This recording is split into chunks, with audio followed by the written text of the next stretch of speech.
The Busy Ant and the Lazy Beetle.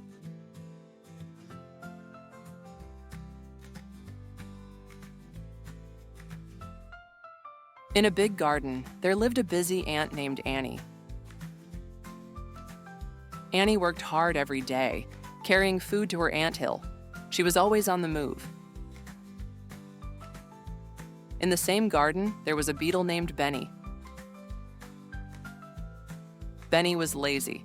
He liked to sleep all day and didn't want to work. One day, Benny saw Annie carrying food. He asked, "Why do you work so hard, Annie? Come and rest with me." Annie smiled and said, "I'm saving food for the rainy days. Hard work today means we'll have enough to eat later." Benny just shrugged and went back to sleep. Soon the rain came. The garden was wet and there was no food to find. Benny was hungry and cold. Annie invited Benny to her anthill. "Come inside, Benny. I have plenty of food because I worked hard."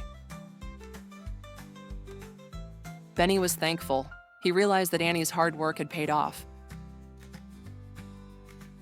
From that day on, Benny decided to work hard too, just like Annie.